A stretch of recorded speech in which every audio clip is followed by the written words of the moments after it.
I'm Max.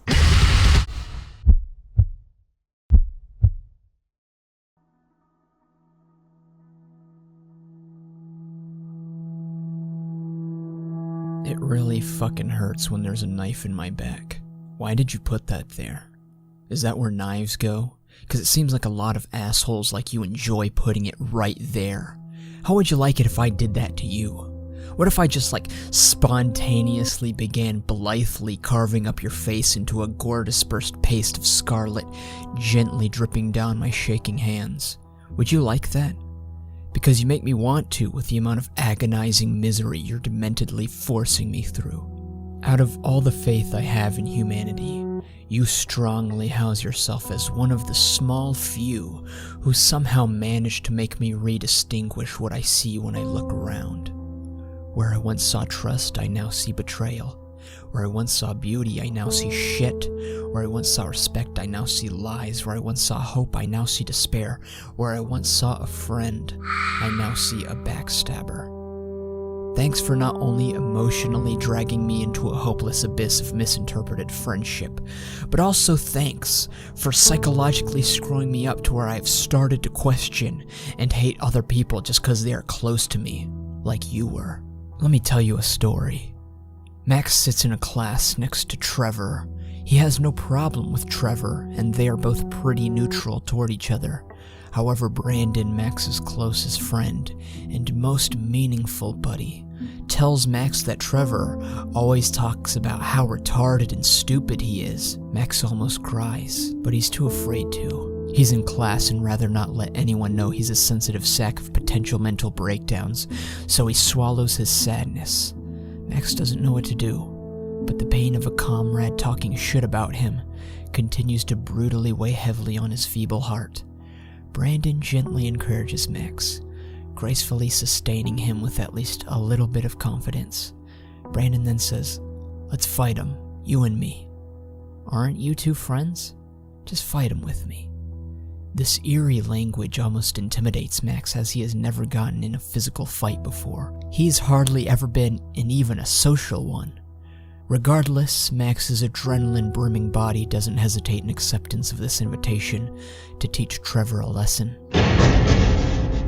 He yells at him and calls him names, synonymous to that of what Trevor said about Max. Trevor stops dead in his tracks, turns around, and charges at Max and Brandon. Brandon then slides his arms under Max's shoulders and holds him there. "What are you doing?" "Brandon, we're just horsing around with you, Max. But seriously, do my homework correctly next time. Don't get him, get someone who's actually smart." Max is at home, sitting against his bed on the ground, not crying, just feeling unbelievably pointless to the world. They didn't hit him, just pushed and shoved him to the ground and around the parking lot. Although Brandon did a lot more than that. I didn't completely understand the situation, but I could infer enough from just that. Brandon weighed Trevor over me. Brandon weighed his homework over me. Brandon weighed deception over me. The person I felt at home with, the person I got along with, the person I shared my mind with, the person I gave my free time to, the person I dedicated part of my life to, the person who was supposed to be my homie, backup, supporter, defender, buddy, pal, and best friend, is not any of those. Why the fuck am I so nice to people when they're not the same to me? Do you guys get what I'm talking about? Like when you're willing to die for someone but they're not that way for you. It doesn't even come to fucking death and they're all still putting me last. Am I too nice? Do I not give you enough? Do I not listen enough? What the fuck am I doing that made you decide my spine was a receptacle for you to stab? Do you see a sign that says stab here? Because there isn't one there, you fucking scum, cum-sucking dumbass. I get it, maybe I misinterpreted our friendship. Maybe I didn't realize you were a clinical sociopath. Maybe I didn't realize you're not who I thought you were. Maybe you didn't mean any harm, but you did do harm. You shit on my face and I'm not too happy about that. I don't want to be nice anymore. I don't want to be anyone's friend. I don't want to be anyone's enemy. I don't want to interact with anyone anymore. And like always, there are those of you who pull the knife out. Even as I record this video, just yesterday I lost another friend thanks to their self-interest. And then there was all of you right here taking care of it. Time and time again, you show me how beautiful humanity actually is. I am fucking stupid to focus on hatred when it's just one person every few months who is an absolute shit-filled garbage can. Just because they are, does not mean everyone is. In fact, the overwhelming majority of you aren't. There are the people that patch you up, and lift you up, and lift you off. Whether it be my mom, my siblings, my dogs, my favorite YouTubers or games or movies, or even you. You're right here watching out for me. And there's always someone watching out for you. And I already fucking know there's gonna be one of you saying, "Oh, but there's no one watching out for me, Max. Sorry, but you're wrong." Shut that gorgeous mouth of yours. There is always someone here for you, even if it's me. I mean, I did make this video so you could realize that.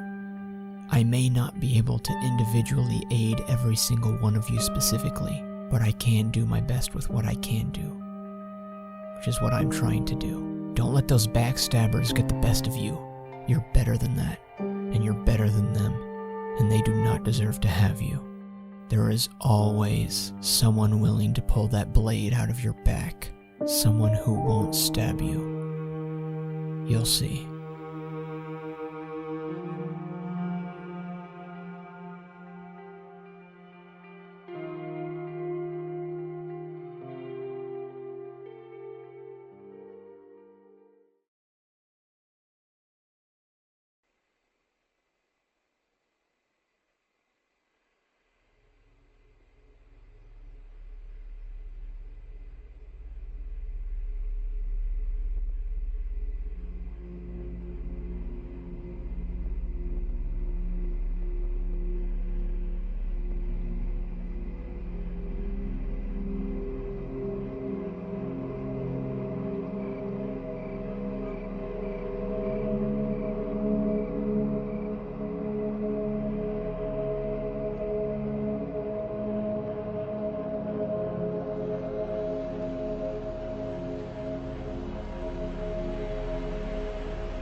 Toodles.